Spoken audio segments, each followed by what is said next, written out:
সাহাবারা বিশ্বনবীকে কখনো রুকানার কাছে যেতে দিত না। সাহাবারা ভাবতো বিশ্বনবী যদি রুকানার দরবারে যায় আর রুকানা যদি বক্সিন মেরে বসে তাহলে বিশ্বনবীর মানিজ্যত নিয়ে টানাটানি।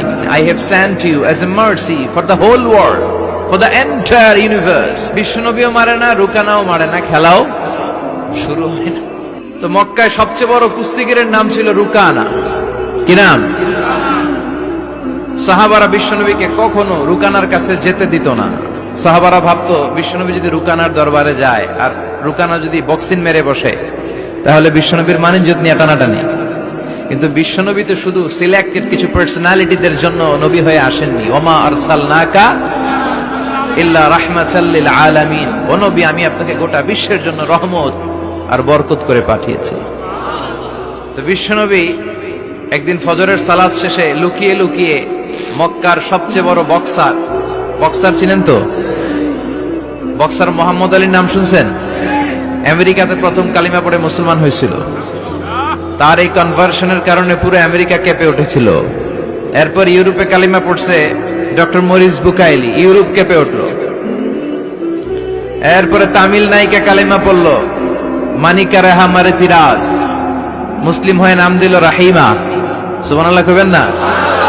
পাকিস্তানের ইউসুফ ইওয়ানা খ্রিস্টান কালিমা পড়ে নাম দিল মোহাম্মদ ইউসুফ।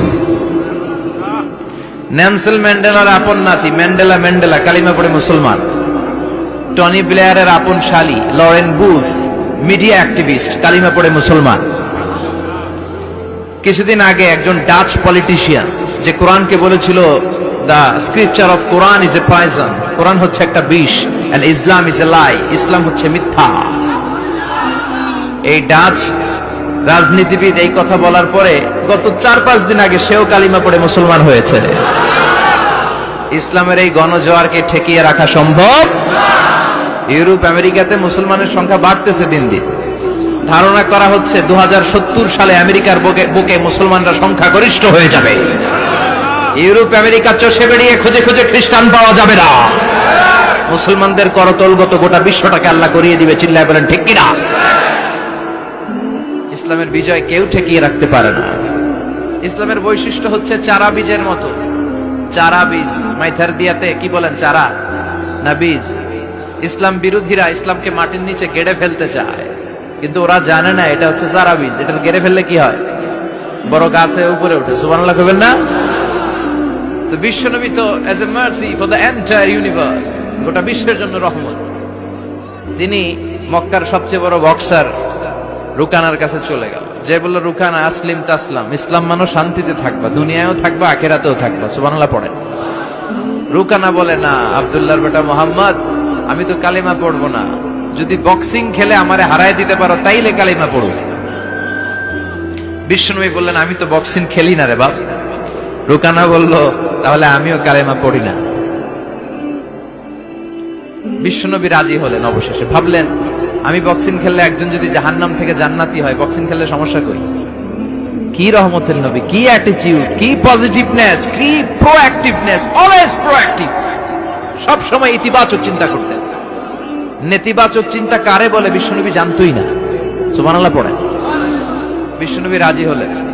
এবার বক্সিং খেলার পালা। রুকানা হাফ প্যান্ট পরে গায়ের মধ্যে জাইতুনের তেল মেখে এভাবে লাফাচ্ছে। আপনারা রেসলিং খেলা দেখছেন? তেল মেখে পজিশন নেয় মারার জন্য প্রতিপক্ষকে। তো বিশ্বনবী তার পজিশন নেয় না, বিশ্বনবী দাঁড়িয়ে আছে। রুকানা বলল মোহাম্মদ আমি লাফাচ্ছি, তুমি লাফাও না কেন? তুমিও লাফাও। বিশ্বনবী বললেন না, আমি লাফাই না, কারণ আমি সেলাইবিহীন লুঙ্গি পরি। সেলাই ছাড়া লুঙ্গি পরে যদি কেউ লাফায় বাতাসে সতর খুলে যাওয়ার সম্ভাবনা আছে না নাই? কি লাজুক নবী ছিলেন। কেউ বিশ্বনবীর লজ্জাস্থান জীবনেও দেখে নাই। হালিমাতুস সাদিয়ার বাড়িতে যখন বিশ্বনবী থাকতেন, হালিমাতুস সাদিয়া 5 বছর এই কুরাইশি মোহাম্মদ ছেলেটাকে লালন পালন করেছে। হালিমাতুস সাদিয়া বলল এই 5 বছরের ব্যবধানে কোনোদিন কুরাইশি মোহাম্মদরে কাঁদতে দেখি নাই। ক্ষুধা পেলেও ছেলেটা কাঁদতো না, ব্যথা পেলেও কাঁদতো না। শুধু লজ্জাস্থানের জায়গা থেকে কাপড়টা সরে গেলে শিশু মোহাম্মদ চিৎকার দিয়ে উঠত।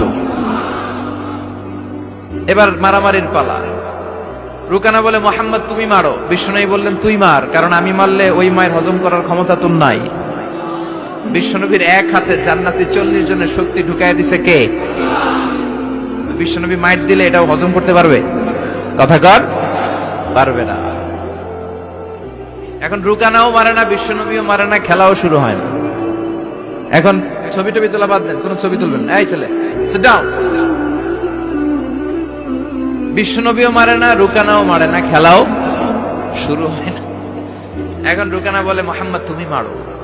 বিশ্বনবী মারে নাই, কিন্তু বিশ্বনবী ওনার ডান হাত মোবারক কি নরম হাত, সফটার দেন সিল্ক, সিল্কের জন্য নরম ছিল। ওয়াকানা কাফুহু আবিয়াদু মিনাত তিবাজ, সফটার দেন সিল্ক, রেশমের কাপড়ের চেয়েও বিশ্বনবীর হাতের তালু সফট ছিল। এই হাতটা দিয়ে বিশ্বনবী রুকানার ডান কাঁধে এভাবে টাচ করলেন, মারে নাই, খালি বলছে রুকানা এত লাফাস কেন। টাচ করার সাথে সাথে রুকানা বেহুশ হয়ে জমিনে পড়ে যায়। সবাই তো অবাক, ঘটনা কি, ঘটনা কি, কি মিরাকেল, কি অলৌকিকত্ব। পানি ঢেলে রুকানারে হুশ ফিরানো হয়েছে। সবাই বলে রুকানা তুই তো অনেক বড় পালোয়ান, আব্দুল্লাহর বেটা মোহাম্মদ ঘুষিও দিল না, লাথিও মারলো না, বেহুশ হইলি কেন? রুকানা বলে আরে তোরা তো দেখোস নাই, তোরা দেখেছিস মোহাম্মদ হাত দিয়ে ধরেছে, আমার মনে হয়েছে বিশাল পাহাড় এসে কাঁধে চেপেছে। এজন্য ইসলামের অ্যাটিটিউড হচ্ছে ডিফেন্সিভ, আগে মারে না, আগে মারে না, মাইর খায়, কিন্তু খাইতে খাইতে দেয়ালে যখন পিঠ থেকে যায় তখন কিছু মাইর দেওয়ার দরকার আছে না নাই? Defensive attacking system. এমনকি যুদ্ধের ময়দানে বিশ্বনবী বলতেন খবরদার, সিভিল সিটিজেন যারা আছে, সাধারণ নাগরিক, তাদের গায়ে হাত তোলো না।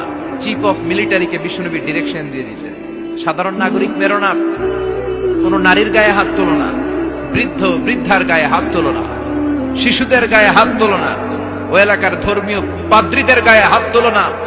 তোমাদের বিরুদ্ধে যারা যুদ্ধ করছে তারাও যদি তলোয়ার রেখে দিয়ে হাত তুলে বলে surrender, Al Aman, Aman, I sick the security, হাত তুলে আমান চাইলে তাদেরকেও মেরো না।